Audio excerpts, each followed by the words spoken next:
Gerry, you were right on a point before we cut to the break. Please continue.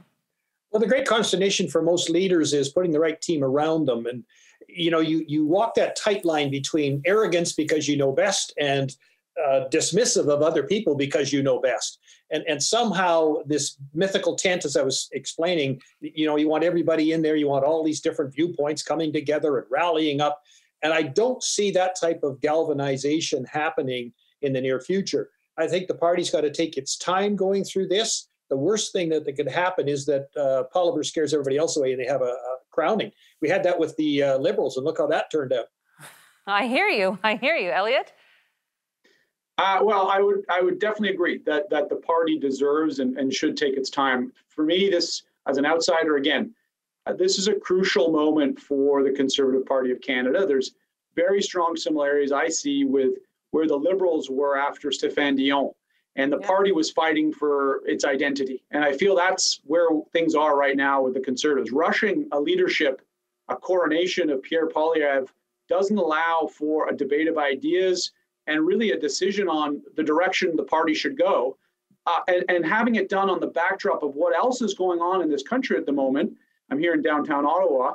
And it would be, I think, dangerous for the party to steamroll ahead and to move forward without that real long discussion around those ideas and conservative principles.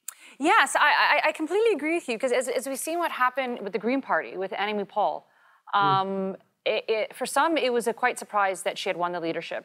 And there was disgruntling, as normally happens when there's a leadership race. But what happened after, and then when the election occurred, was there was money that wasn't going to be given for her campaign. Many people decided to leave their jobs. There was like a small little coup that was trying to get rid of it. Like, the process of her having to go up to the debates must have been extremely difficult for her, because she wasn't even getting the support, a lot of support from her own party in the executive. And so what I'm concerned about is, and I think many Canadians may be concerned about is do we have to worry about that with the Conservative Party? And why would that be so important? Is because, as we know, in the federal politics, there's usually only two parties that get elected, the Liberals or the Conservatives. And so we need to have choice. And the official opposition needs to be strong in order to properly represent Canada and in order for us to progress. Gentlemen, what are your thoughts? The big difference between what's happening with the Conservatives and what happened with the Green Party was the Conservatives followed a process. The Reform Act that's been voted on and has become part of Canadian legislation. Trudeau has sidestepped his responsibilities, I'll call it, to follow through on that with his caucus. They seem to be going along to get along. The gravy train is wide and deep. Anytime there's a Liberal government, you just have to look what's gone on with the COVID spending and so on, and whose wife is on what board and whose partner's doing this or that.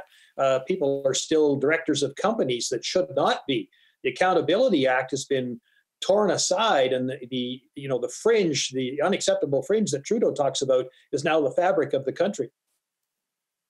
Elliot, your thoughts? Well, yeah, look, I think the situation with Annie Paul and the Green Party is quite different than what's unfolding or what will unfold with the Conservatives. I think there was a mismatch from the beginning. I think there was a misunderstanding of what the role of a leader is in that party and what role the leader plays.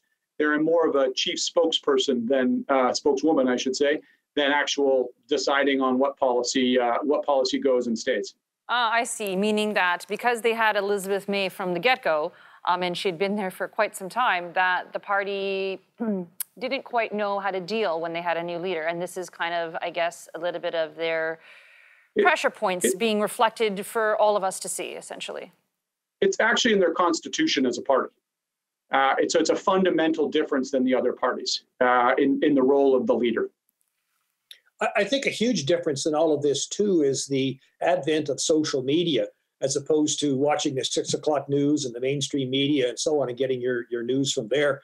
Far more people now get it off of Facebook and Instagram and Twitter, and whether it's accurate or not, that's where it's being discussed. We're seeing that with the Freedom Convoy in Ottawa and the other ones that are popping up across the country. There's far more coverage and more accurate coverage on social media.